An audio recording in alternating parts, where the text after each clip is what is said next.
आज के video part में आप सभी का स्वागत है। मेरा नाम हरदा राजेश कुमार।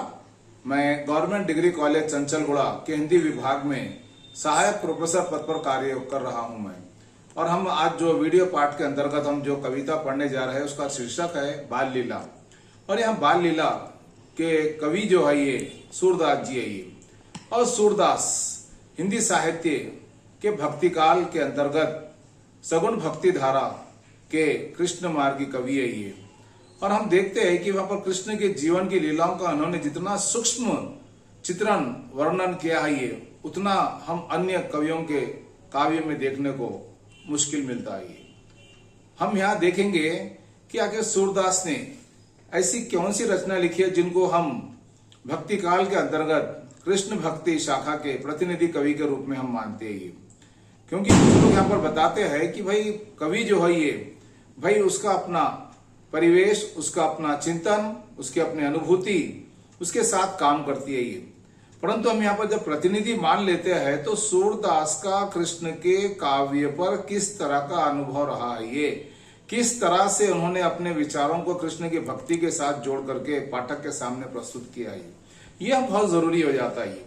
क्योंकि हम अब देखते हैं कि कभी कभी होता है कि कुछ कवि ऐसे होते हैं ये जो गागर में सागर भर देते हैं। और कुछ लोगों की भाषा इतनी सरल होती है, सहज होती है, सुबोध होती है कि भाई पाठक को जो है आसानी के साथ समझ में आ जाती है ये। तो यहाँ पर हम जब देखते हैं कि सूरदास जो है ये, कुछ लोग मानते हैं कि ये बचपन से अंधे थे, जन्मांध थे। पर कुछ लोगों ने कहा कि भाई जब ये भाई उसके जन्म के बाद इनकी आंखें चले गई। और यहाँ बात एक देखेंगे कि भाई मतभेद इस बात का भी है कि भाई कुछ लोगों ने माना अगर ये जन्म से अंधे थे तो फिर भगवान कृष्ण की लीलाओं का इतना सुंदर और सूक्ष्म चित्रण उन्होंने कैसे किया। फिर कुछ लोगों ने माना कि नहीं भाई ये बचपन से जो है कुछ बचपन से उनके आंखें चले गई थी, जन्मांध थे। पर लोगों की बातें सुन करके उन्होंने अपने मन में भगवान कृष्ण की वहां छवि को उन्होंने बनाने का प्रयास किया और उसी को उन्होंने अपने काव्य के माध्यम से पाठक के सामने रखने का प्रयास किया ये। तो बात जो भी हो यहाँ पर हम तो बाल लीला जो है ये, बाल लीला जो शीर्षक है बहुत ही महत्वपूर्ण है ये।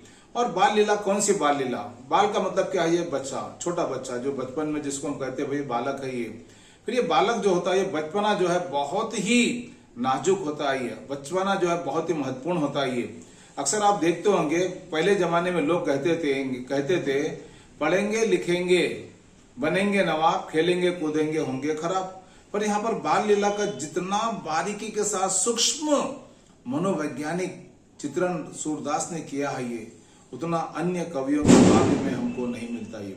और इस तरह से यहाँ बताया जाता है कि भाई सूरदास ने जो है ये बाल मनोविज्ञान का प्रति कोना कोना उन्होंने झांक लिया था ये।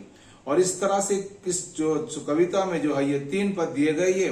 पहला जो पद है उसमें सूरदास जी ने यह बताने का प्रयास किया कि भाई माँ और बेटा। अक्सर आप देखेंगे कि यहाँ पर जो है ये श्रृंगार के उन्होंने अपने काव्य में साधन बनाया। उसके बाद उन्होंने वात्सल्य जो है ये, जैसे हमारे सामने काव्य में जो है 9 रस आते हैं ये। तो इस काव्य में जो है यहाँ पर जो पहला पद है जिसमें वात्सल्य मात्र प्रेम का उन्होंने बहुत ही सूक्ष्म अध्ययन किया ये, वर्णन किया ये, प्रस्तुतिकरण किया ये। फिर दूसरा जो है ये बच्चे के जो है बाल मनोवैज्ञानिक जो शिकायतें होती है वो माँ से शिकायतें करता है ये। और तीसरा भी जो है ये भाई बालक की जो है बाल चेष्टाओं को लेकर के उन्होंने इस काव्य के माध्यम से बताने का प्रयास किया। तो हम यहाँ पर देखते हैं कि भाई सूरदास जी के जो बाल लीला जो काव्य है, जो पद है, उनको पढ़ने के पहले एक जरूरी हो जाता है हमारे लिए कि हम सूरदास के व्यक्तिगत जीवन को भी जान ले। क्यों कि जब कवि को हम जान लेते हैं तो कविता के कवि के बारे में हम उसको कविता के पहुंचने में हमको आसानी हो जाती है। और इस तरह से हम यहाँ पर आगे देखेंगे हम कि बाल लीला का वर्णन व अध्ययन करने के पहले जो है हम सूरदास के व्यक्तित्व और कृतित्व पर प्रकाश डालने का प्रयास करेंगे। परिचय के अंतर्गत हम देखते हैं कि हिंदी साहित्य के आकाश के सूर्य सूरदास सगुण भक्ति धारा की कृष्ण भक्ति शाखा के श्रेष्ठ कवि है। इनका जन्म संवत 1540 में आगरा और मथुरा के बीच रुनक्ता नामक गांव में हुआ था। मथुरा के गौ घाट पर संयोग से महाप्रभु वल्लभाचार्य के दर्शन इन्हें प्राप्त हुए। उन्होंने सूरदास को शिष्य बनाकर पुष्टि मार्ग में दीक्षा दी और गोकुल के श्रीनाथ मंदिर में कीर्तन के लिए सूरदास को नियुक्त किया। वल्लभाचार्य जी के पुत्र विठल नाथ ने सूरदास की प्रतिभा से प्रभावित होकर उन्होंने अष्टछाप की कल्पना की, अष्टछाप को बनाया, जिसमें 8 कवियों को महत्वपूर्ण स्थान दिया गया। और उन 8 कवियों में जो है ये सूरदास को उन्होंने सबसे प्रमुख स्थान दिया उन्होंने। और विठलनाथ जी ने सूरदास को पुष्टि मार्ग का जहाज कहा। ये मतलब देखेंगे कि भाई पुष्टि मार्ग जो है भगवान से पुष्टि करना, प्रार्थना करना, अपनी मनोकामनाओं के लिए भगवान के सामने नतमस्तक होना। ये तो इस तरह से विठलनाथ जी ने जो पुष्टि मार्ग का सूरदास को जहाज कहा, ये अर्थात विठलनाथ जी ने और वल्लभाचार्य जी ने यहाँ देख लिया था कि कृष्ण भक्ति शाखा के लिए सबसे महत्वपूर्ण योगदान देने वाले कवियों में सूरदास जी का स्थान प्रमुख है। और हम जब आगे देखते हैं कि सूरदास जैसे जन्म के बारे में पढ़ते हैं तो उनकी देहावसान के बारे में भी हमको पढ़ना पड़ता है। और अब हम ये सूरदास के अंतिम दिनों के बारे में या उनके स्वर्गवास के बारे में जो हम पढ़ते हैं तो हमें दिखाई देता है कि पारसोली में गोस्वामी विठलनाथ जी के समक्ष सूरदास जी का निधन 1620 में हुआ। सूरदास के 3 ग्रंथ प्रमाणित माने जाते हैं। पहला है सूरसागर, सूर सरावली, साहित्य लहरी। इनकी प्रसिद्ध रचना सूरसागर है। कहा जाता है कि सूरदास ने 1.25 लाख पद गाए थे, किंतु सूरसागर की प्रतियों में लगभग 6000 पद ही मात्र उपलब्ध है। सूरसागर संस्कृत के श्रीमद् भागवत के आधार पर हिंदी में पदों में गाया गया मौलिक गीति काव्य है। ये सूरसागर में राधा कृष्ण की लीलाओं का वर्णन अति गोपन शैली में किया गया। सूरसागर में भक्त कवि के प्रतिभा के संस्पर्श से न्यूतन उद्भावनाएं दृष्टिगोचर होती है। दर्शन की दृष्टि से वे शुद्धाद्वैत के अनुयायी तथा भक्ति की दृष्टि से वे साख्य भक्ति के अनुयायी रहे हैं। सूर के विनय संबंधी पद अत्यंत मार्मिक और हृदयगाही है। उनमें आंतरिक मनोदशाओं का मार्मिक चित्रण हुआ है।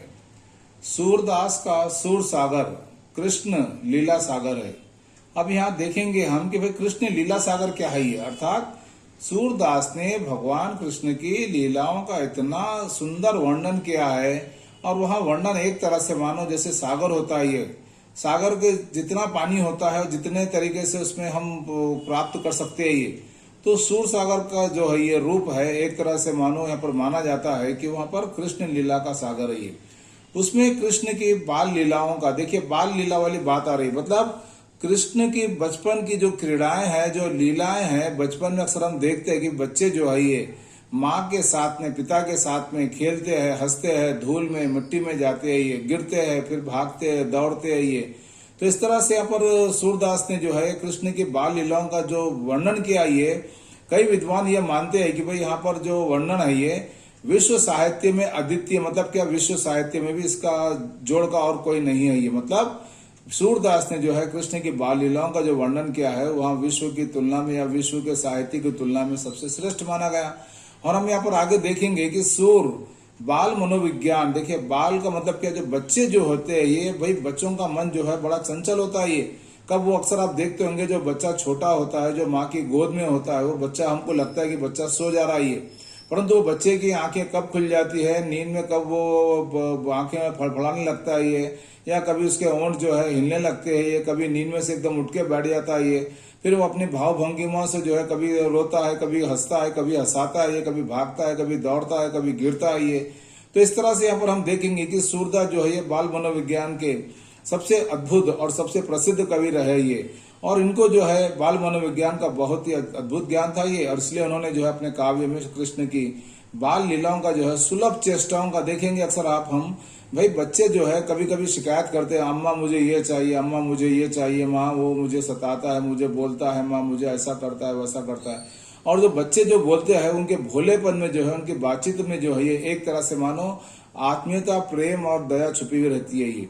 और इसका सूरदास जी ने जो है ये बहुत ही सुंदर मनोमुग्धधारी चित्रण उन्होंने अपने काव्य में किया है ये। और आगे हम यहाँ पर देखते हैं कि जैसे वात्सल्य, देखेंगे भाई हिंदी में अपने जो 9 रस है ये, 9 रस में जो है वात्सल्य भी जो है ये, और जो वात्सल्य रस जो है एक तरह से मानो मात्र प्रेम, मात्र प्रेम के साथ साथ जो है ये वहां पर अपने बेटे के साथ में जो माँ का प्रेम होता है, जो बच्चे के प्रति जो है कि हर तरह से बचाने की जो कोशिश करती है ये, तो मात्र प्रेम का इन्होंने जो है इतना बारीकी से सूक्ष्म वर्णन किया है ये। अक्सर आप देखते होंगे जब कभी कोई बच्चा जो है छोटा जो रहता है ये चलने की कोशिश करता है, अगर गिर जाता है ये सर, अगर अचानक उसको मार आ जाती है तो माँ का कलेजा है एकदम 2 मिनट के लिए 1 मिनट के लिए जो है मतलब परेशान हो जाती है। अरे बोले मेरे बच्चे को मार पड़ गई, मेरा बच्चा गिर गया, मेरे बेटे को कहीं चोट तो नहीं है, और अपने बच्चे को जो है झट से उठाती है और अपने सीने से लगा लेती है, उसको चुमकारने लगती है ये। अर्थात यहाँ पर वात्सल्य का जो वर्णन हुआ है सूरदास ने जो है ये, इसके दोनों भी जो रूप है वात्सल्य, मतलब क्या देखेंगे हम, जो इसमें संयोग का भी है और वियोग का भी।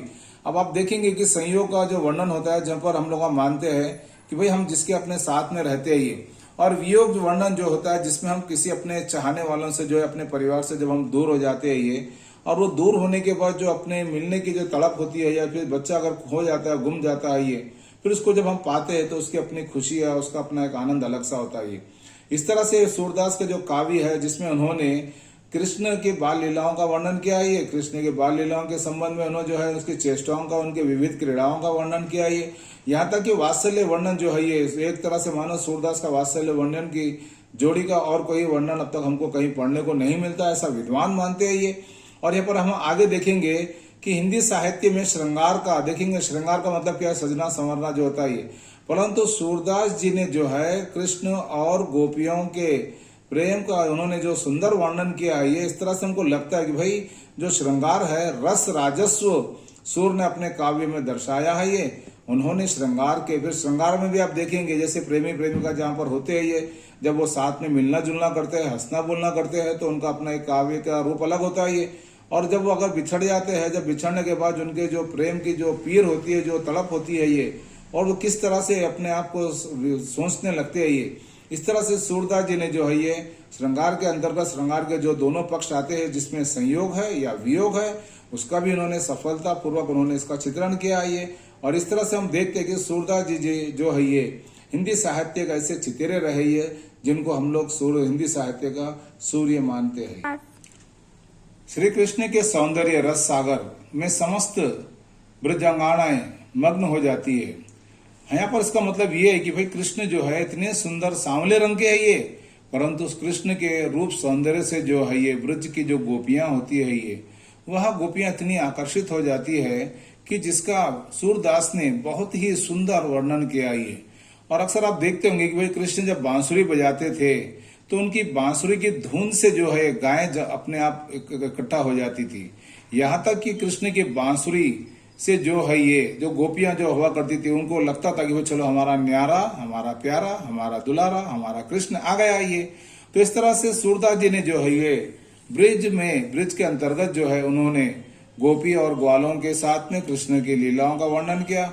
और जैसे हम यहाँ पर देखते हैं कि भाई कृष्ण जो है ये कृष्ण के गोपियों का, देखिए यहाँ पर हम देखते हैं भाई सूरदास जी ने जो है ये गोपियां और कृष्ण के संबंध में जब उन्होंने अपनी लेखनी चलाई तो उसके अंतर्गत उन्होंने किस तरह के भावों को, विचारों को उन्होंने अपनाया है।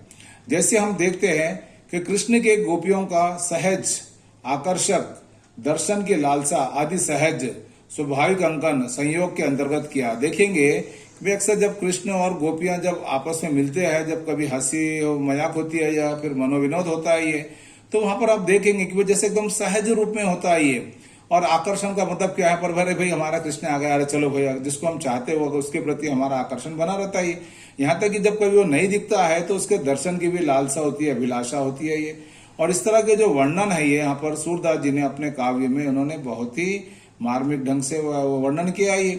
और यहाँ पर हम देखते हैं कि यहाँ पर जिस तरह से उन्होंने गोपियों के संपर्क में आने के बाद जिस तरह का संयोग का वर्णन किया है, उसी तरह से वियोग का भी वर्णन बहुत सुंदर ढंग से किया है। और वियोग जो होता है जब हम किसी से दूर हो जाते हैं, कभी कहीं हम बाहर चले जाते हैं, और जो हमारा जो चाहने वाला होता है, जो न्यारा होता है, चाहे वो जो प्यारा होता है, जब हम उससे दूर चले जाते हैं तो उसके बगैर हम रह नहीं पाते। क्योंकि उसके बगैर हम रह नहीं पाते, क्यों कि उसकी याद हमें सताती है ये। और यहाँ पर उनको लगता है कि भाई ये हमारा कहाँ पर गया होगा हमारा प्यारा, हमारा कृष्ण। और सूरदास ने वियोग श्रृंगार के मर्म स्पर्शी चित्र सूर सागर के 10वें स्कंद देखेंगे आप, तो जो सूर सागर है, सूर सागर का जो 10वां स्कंद है उसके अंतर्गत भ्रमर गीत प्रसंग भी आता है। और जो भ्रमर गीत प्रसंग है वो बहुत ही सुंदर है ये, फिर आप पूछेंगे कि भाई भ्रमर क्या है और गीत क्या है ये।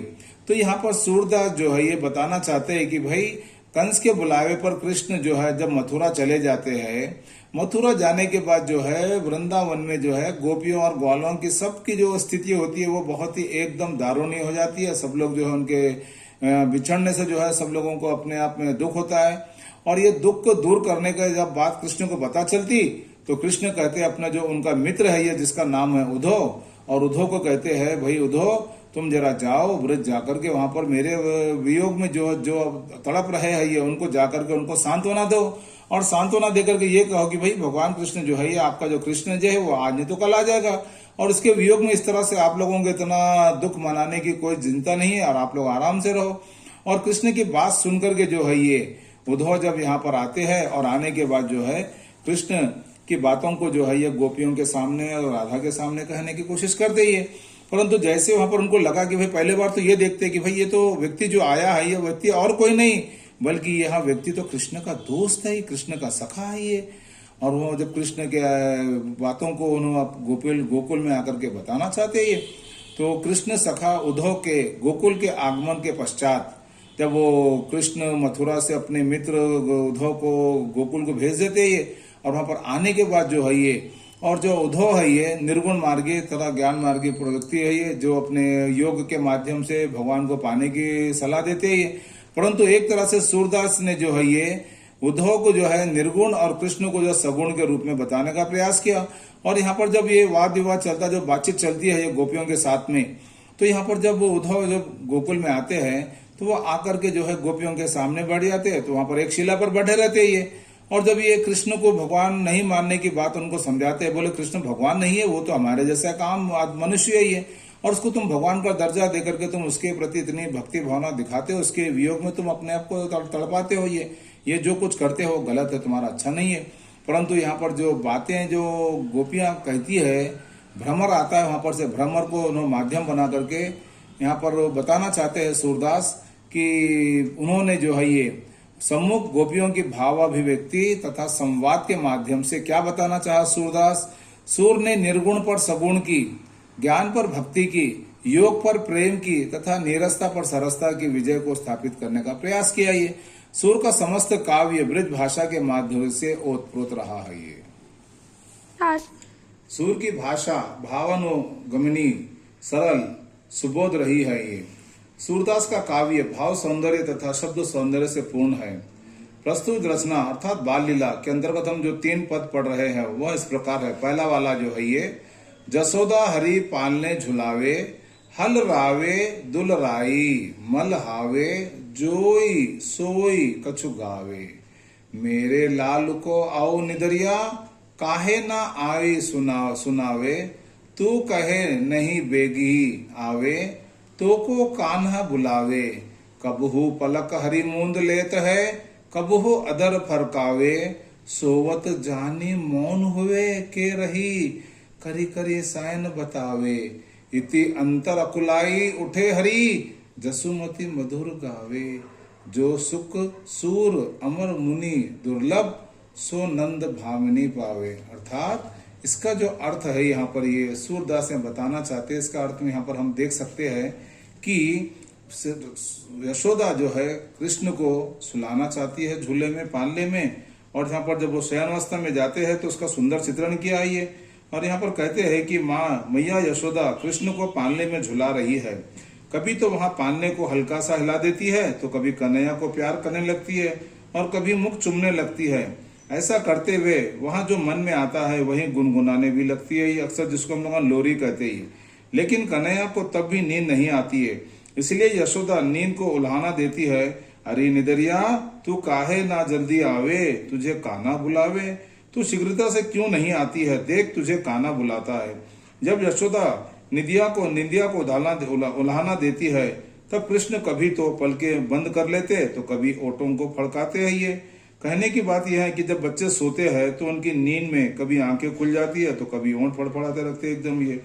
और इस तरह से हम देखते हैं कि जब कन्हैया ने नयन मूंदे तब यशोदा ने समझा कि अब तो कान्हा अर्थात कृष्ण सो गया है ये। तभी कुछ गोपियां वहां पर आई, गोपियों को देखकर यशोदा ने उन्हें संकेत से शांत रहने को कहती है। इस अंतराल में कृष्ण पुनः कनुमुआ कर जाग गए। तब यशोदा ने उन्हें सुलाने के उद्देश्य से पुनः मधुर मधुर लोरियां गाने लगी।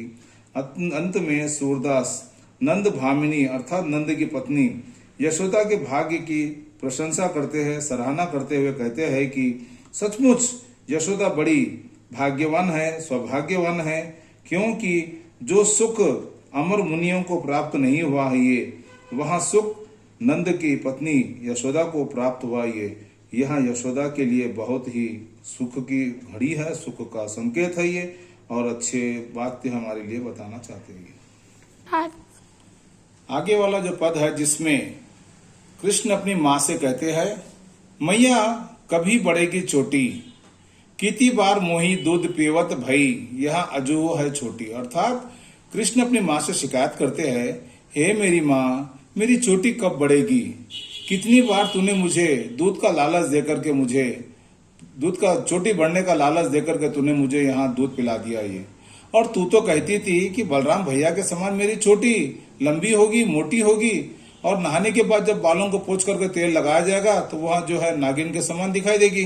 पर माँ, मेरी चोटी ना तो लंबी हुई, ना तो मोटी हुई, ना तो चिकनी हुई, ना तो सांप के समान हुई, ना तो बलराम भैया के समान हुई, और तू मुझे जो कच्चा दूध देती है वह कच्चा दूध भी मुझे बड़ी मुश्किल से पिया जाता है ये, और मुझे तो चाहिए माखन रोटी, पर तू मुझे माखन रोटी देती नहीं है। और सूर श्याम चिर जो अंत में यहाँ पर देखेंगे जो अंतिम पंक्ति है उसमें एक तरह से मानो सूरदास यहाँ भगवान से प्रार्थना करते हैं कि कृष्ण और बलराम की जोड़ी सदा बनी रहे। अर्थात हम एक तरह से देखेंगे तो कृष्ण यहाँ पर कहते हैं, अरे ओ मैया, अब तो वही बताना कि मेरी चोटी कब बढ़ेगी।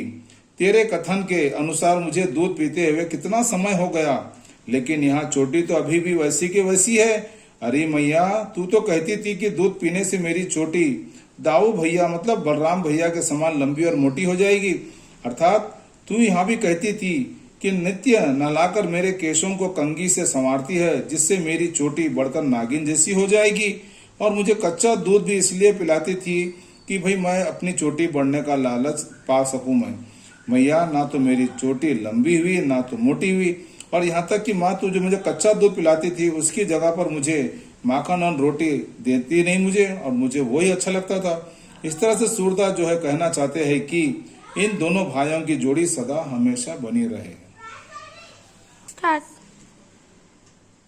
आगे यहाँ पर सूरदास जो है ये बताना चाहते हैं कृष्ण के माध्यम से कि कृष्ण जो है ये बचपन के चेष्टाओं के माध्यम से, बाल सुलभ बातचीत के माध्यम से वह अपनी माँ से बलराम की शिकायत करते हुए कहते हैं, मैया मोही दाऊ बहुत खिजायो, हे मेरी माँ, दाऊ का मतलब बलराम, भाई मुझे बहुत सताता है ये। मोसो कहत मोल को लीनो तू, अरे भाई ये मुझे ये कहता है कि भाई तूने मुझे मोल करके ला ली है, मुझे खरीद के ला ली है ये। अरे भाई तू जसुमती कब जायो, भाई तू तो जसुमती की औलाद नहीं है, तू तो उनकी संतान नहीं है।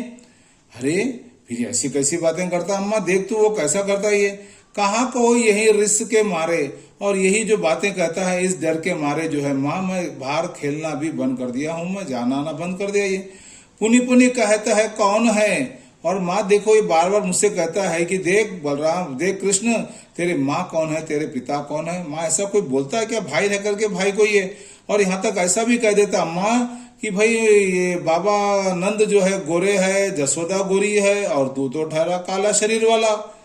और देख बात बताओ अम्मा, मैं मेरे कितना सताता है देख माँ, और मेरे दोस्तों के सामने जो है ये चुटकी दे दे के हंसता है ये, और सब दोस्तों के सामने मेरी बेइज्जती कर देता है ये, और तू ही जो है उनको मारती नहीं, तू ही मोही को मारन सीखी, अर्थात तू मुझे ही मारती है, डराती अम्मा, और दाऊ मतलब भैया को तू कुछ नहीं कहती है ये, और मोहने को मुक्त रिसावत लखी जसुमती सुनी सुनी रीझे। अर्थात इस दोहे के माध्यम से सूरदास जी ने यहाँ बताने का प्रयास किया है कि भगवान कृष्ण की बाल लीलाओं से संबंधित पहलू का सजन चित्रण है। बलराम श्री कृष्ण के बड़े भाई है, गौरव वर्ण मतलब क्या गोरे रंग के, बलराम श्री कृष्ण के श्याम रंग पर यदा कदा उन्हें चिढ़ाया करते थे। एक दिन कन्हैया ने माँ से बलराम की शिकायत की, वह कहने लगे कि मैया रही दो मतलब क्या भैया मुझे ग्वालों के सामने बहुत चिढ़ाता है, वह मुझसे कहता है कि यशोदा मैया ने तुझे मोल लिया है, ये क्या करूं मैया, इसी कारण मैं खेलने भी नहीं जाना चाहता हूं मैं।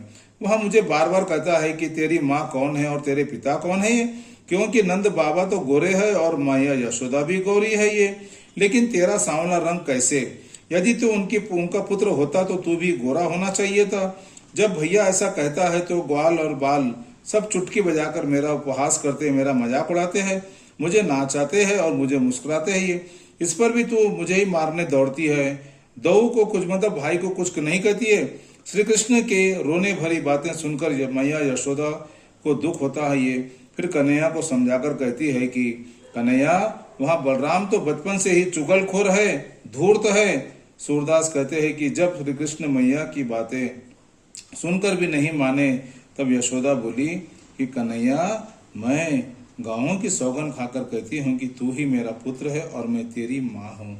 इस तरह से सुंदर वर्णन के द्वारा सूरदास जी ने जो है कृष्ण की बाल लीलाओं का वर्णन किया है, ये जो हमारे सामने बहुत ही एक मार्मिक और हृदय को अपनी ओर आकर्षित करता है ये। और इस तरह से हम देखते हैं कि सूरदास जो है हिंदी साहित्य के सूर जिस तरह से सूर्य के जो तेज ऊर्जा होती है, उसको उन्होंने अपने काव्य के माध्यम से हमारे सामने रखने का सफल प्रयास किया है।